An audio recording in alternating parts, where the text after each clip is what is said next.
ಯಲ್ಲಾಪುರದಲ್ಲಿ ಸಂಭವಿಸಿದ ಭೀಕರ ಅಪಘಾತ.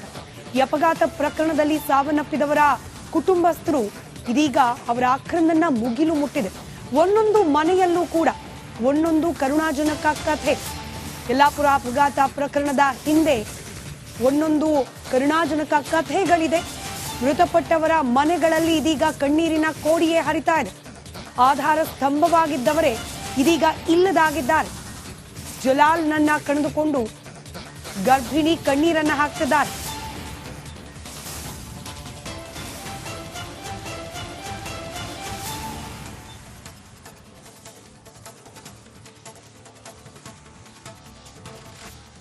ಯಲ್ಲಾಪುರದ ಬಳಿ ನಡೆದಿರ್ತಕ್ಕಂಥ ಭೀಕರ ಅಪಘಾತದಲ್ಲಿ ಒಂದು ಕಡೆ 10 ಜನ ಈಗಾಗಲೇ ಸ್ಥಳದಲ್ಲೇ ಸಾವನ್ನಪ್ಪಿದ್ದಾರೆ. ಇನ್ನು 10 ಜನ ಹುಬ್ಬಳ್ಳಿಯ ಕಿಮ್ಸ್ ಆಸ್ಪತ್ರೆಯಲ್ಲಿ ಏನು ಚಿಕಿತ್ಸೆಯನ್ನು ಪಡಿತಿದ್ದಾರೆ. ಇದರಲ್ಲಿ ಜಲಾಲ್ ಅಂತಕ್ಕಂಥ ಯುವಕ ಕೂಡ ಏನು ಅಲ್ಲಿಂದ ಕಿಮ್ಸ್ ಆಸ್ಪತ್ರೆಗೆ ಬರುವ ಮಧ್ಯೆ ಸಾವನ್ನಪ್ಪಿರ್ತಕ್ಕಂಥದ್ದು ಒಂದು ಮಮ್ಮಲ ಮರುಗುವಂಥ ಒಂದು ಘಟನೆ ಅಂತಲೇ ಹೇಳ್ಬೋದು. ಜಲಾಲ್ನ ಸಂಬಂಧಿಕರ ಜೊತೆಗಾರ ಅವ್ರನ್ನ ಮಾತಾಡ್ತೀನಿ. ಸರ್, ಏನಾಗಿತ್ತು? ಯಾವಾಗ ಬರಲ್ರಿ? ಏನಾಗೈತೆ ಅಂದ್ರೆ ಇವರು ವಾರಕ್ಕೊಂದ್ಸರಿ ವ್ಯಾಪಾರಕ್ಕೆ ಹೋಗ್ತಿದ್ರಿ.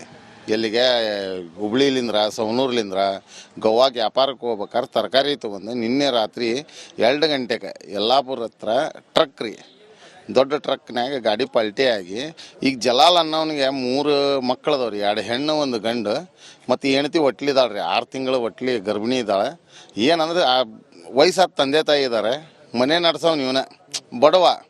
ಅದಕ್ಕೆ ನಾವು ಏನು ಕೇಳೋದಂದ್ರೆ ನಮ್ಮ ಸಚಿವರಾದಂಥ ಸಂತೋಷ್ ಲಾಡ್ ಅವರಿಗೆ ಬಡವರಿಗೆ ಪರಿಹಾರ ಕೊಡಿಸ್ರಿ. ನಮ್ಮ ಸ್ಥಳೀಯ ಶಾಸಕರಾದಂಥ ಇವರು ಸನ್ಮಾನ್ಯ ಅಬ್ಬಯ್ಯ ಸಾಹೇಬ್ರಿಗೂ ಅವ್ರಿಗೂ ಇದನ್ನು ಕೊಡಿಸ್ರಿ, ಪರಿಹಾರ ಕೊಡಿಸ್ರಿ ಅಂತಂದು ಈಗ ಶಿಗ್ಗಾಂವ್ ತಾಲೂಕಿನಾಗ ಯಾಶೀನ್ ಪಠಾಣ್ ಅವ್ರಿಗೂ ಅದನ್ನು ನಾವು ಕೇಳಿದ್ರಿ. ಬಡವ್ರು, ಯಾಕಂದ್ರೆ ನನ್ನ ದೋಸ್ತನ ಅಳಿಯಾರಿ ಇಲ್ಲೇ ಇದ್ರೆ ಹುಬ್ಬಳ್ಳಿಯಲ್ಲೇ ವಾಸ ಮಾಡ್ತಿದ್ರು, ಮತ್ತು ಸವಣೂರಾಗೂ ಭಾಳ ಅಲ್ಲಿ ಜನನೂ ಭಾಳ ತೀರ್ಕೊಂಡಾರ. ಅದ ನಾವು ಎಲ್ಲರಿಗೂ ಮನವಿ ಮಾಡೋದು ಅದು ಒಂದೇ ಸರ್. ನಮ್ಮ ಅಳಿಯ ನಿನ್ನೆ ಇದ್ದ, ಇವತ್ತು ತಮ್ಮ ಜೊತೆಗಿಲ್ಲ.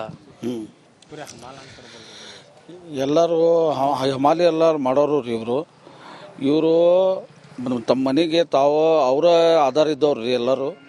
ನಾವು ಏನೈತಿ ಏನು ಹೇಳಬೇಕು ನಮ್ಗೆ ಅರ್ಥ ಆಗ್ತಾಯಿಲ್ಲ. ನೋಡಿರಿ, ನಾವು ತಮ್ಮಿಂದ ಏನಾಗತ್ತೆ ಅದು ಮಾಡಿಕೊಟ್ರಿ ಅಷ್ಟೇ.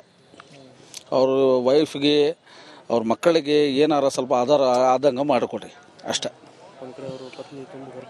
ತುಂಬ ಗರ್ಭಿಣಿ 6 ತಿಂಗಳು ಅದಲ್ರಿ, 3 ಮಕ್ಕಳು ಅದಾವೆ, ಒಬ್ಬ ಗಂಡು ಮಗ, 2 ಹೆಣ್ಮಕ್ಳು ಅದಾರ ರೀ. ಅವರು ಫ್ಯೂಚರ್ ಏನು ಮಾಡ್ತೀರಿ ನೋಡ್ರಿ, ಮಾಡಿಕೊಡ್ರಿ ಸ್ವಲ್ಪ ಪ್ಲೀಸ್. ಪ್ರತಿ ವಾರ ಇವರು ವ್ಯಾಪಾರಕ್ಕೆ ಹೋಗ್ತಾ ಇದ್ರೆ ಎಲ್ಲೆಲ್ಲಿ ಹೋಗ್ತಾ ಇದ್ರಿ ಸರ್? ಹಮಾಲಿ ಮಾಡಕ್ಕೆ ಹೋಗ್ತಿದ್ರಿ ಇವರು, ಎಲ್ಲ ತರಕಾರಿ ಎಲ್ಲ ಹಮಾಲಿ ಮಾಡಕ್ಕೆ ಹೋಗ್ತಿದ್ರಿ.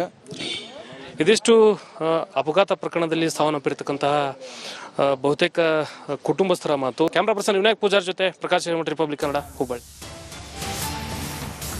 ಇದೇ ಅಪಘಾತ ಪ್ರಕರಣದಲ್ಲಿ ಸಾವನ್ನಪ್ಪಿದ ಅಸ್ಲಂ ಹಾಗೆ ಅಲ್ಫಾಸ್ ಕುಟುಂಬದಲ್ಲಿ ಇದೀಗ ನೀರವ ಮೌನ. ಕೇವಲ 8 ತಿಂಗಳ ಹಿಂದಷ್ಟೇ ಮದುವೆಯಾಗಿತ್ತು ಅಸ್ಲಂ ಅವರಿಗೆ. ಇಬ್ಬರ ದುರ್ಮರಣದ ಸುದ್ದಿ ಕೇಳಿ ಬೆಚ್ಚಿ ಬಿತ್ತಿದೆ ಕುಟುಂಬ. ಇಬ್ಬರನ್ನ ನೆನೆದು ಕಣ್ಣೀರಿನಲ್ಲಿ ಕೈ ತೊಳೆಯುತ್ತಿದ್ದಾರೆ ಕುಟುಂಬಸ್ಥರು.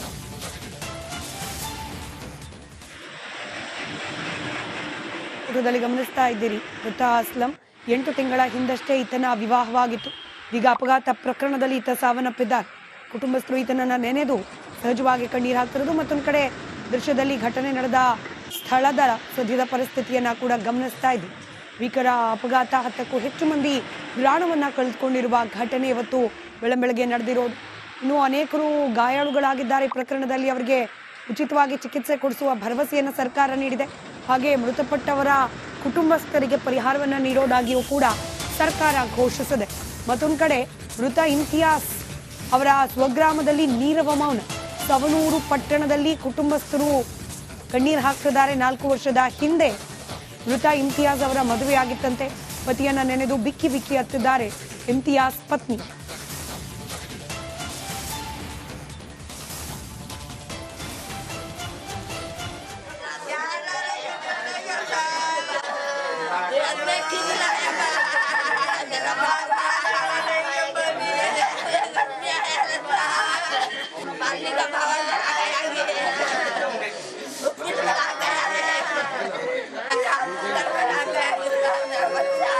ಭೀಕರ ಅಪಘಾತದಲ್ಲಿ ಮೃತರಾದಂತಹ 10 ಜನರಲ್ಲಿ ಈಗ ಇಮ್ತಿಯಾಜ್ ಕೂಡ ಒಬ್ಬರು.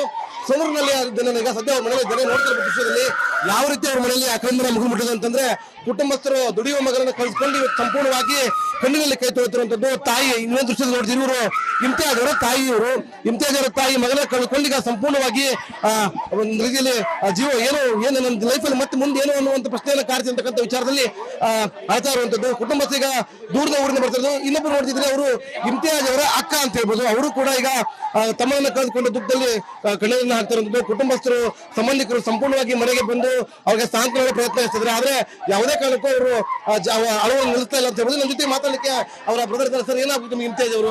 ತಮ್ಮ ಆಗ್ಬೇಕು. ಕೆಲಸ ಏನ್ ಮಾಡ್ತಿದ್ರು ಇಮ್ತಿಯಾಜ್ ಅವರು? ತರಕಾರಿ ವ್ಯಾಪಾರ ಮಾಡ್ತಿದ್ರು, ಫ್ರೂಟ್ ವ್ಯಾಪಾರ ಮಾಡ್ತಿದ್ರು. ಪ್ರತಿ ವಾರನೂ ಹೋಗ್ತಾ ಇದ್ರು? ಹೆಂಗೆ? ಪ್ರತಿ ವಾರ ಹೋಗ್ತಿದ್ರು. ಎಷ್ಟು ಜನ ಹೋಗ್ತಾ ಇದ್ರು ಇಲ್ಲಿಂದ ಸೌಳೂರಿಂದ? ಒಂದು 35-40 ಜನ ಹೋಗ್ತಿದ್ರು ಒಂದ ಗಾಡಿ. 45 ಜನ ಒಂದೇ ಗಾಡಿಯಲ್ಲಿ ಹೋಗ್ತಾ ಇದ್ರು ಬಾಡಿಗೆ ಮಾಡ್ಕೊಂಡು. ಈ ವಾರ ಪ್ರತಿ ವಾರ ಅಲ್ಲಿಗೆ ಹೋಗ್ತಾ ಇದ್ರೆ ಹೇಗೆ? ಹೋಗ್ತಾರೆ. ಮನೆ ಹೆಂಗಿದ್ರು ಅವ್ರು? ಹೆಂಗ್ ಚೆನ್ನಾಗಿ ಕೆಲಸಗಳೆಲ್ಲ ಮಾಡ್ತಿದ್ರಂತ? ಎಲ್ಲ ಮನೆಯವರು ನಡೆಸ್ತಿದ್ರು. ನಮ್ ಕಡೆ ಏನಿಲ್ಲ, ನಮ್ಮ ಎಲ್ಲ ವಯಸ್ಸಾಗ್ಯಾವು. ನಾವು ಕೂಲಿ ಕೆಲಸ ಮಾಡ್ತಿದ್ವಿ. ಈಗ ನಮ್ಗೆ ಹೊರೆ ಇಲ್ಲ, ದುಡಿಯೋದೇನಿಲ್ಲ. ಪೂರ ಮಂತ್ಯಾನ್ ನಡೆಸೋಣ ಅವನ. ಆಮೇಲೆ ನಮ್ಗೆ ಸಣ್ಣ ಪುಟ್ಟ ಸಾಲ ಇತ್ತು, ಎಲ್ಲ ಅವನ ಕೊಡ್ತಿದ್ದ, ತಗೊಂತಿದ್ದ, ಎಲ್ಲ ನಡೆಸ್ತಿದ್ದ. ಇಮ್ತಿಯಾಜ್ ಅವ್ರು ಎಷ್ಟು ಜನ ಅಂತಮ್ಮ? ಎಷ್ಟು ಜನ ನೀವು? 4 ಜನ ನಾವು. 4 ಜನ ಹೆಚ್ಚಿಗೆ ಕೆಲಸ ಮಾಡ್ತಾರೆ. ಅವರೇ ಆಗಿದ್ರು. ಅವ್ರ ಮದುವೆ ಆಗಿ ಎಷ್ಟು ವರ್ಷ ಆಗಿತ್ತು ಅವ್ರಿಗೀಗ? ಒಂದು ಸುಮಾರು 3 ವರ್ಷ ಅಂದ್ರೆ 3 ವರ್ಷಗಳಿಂದ ಮದುವೆ ಆಗಿತ್ತು.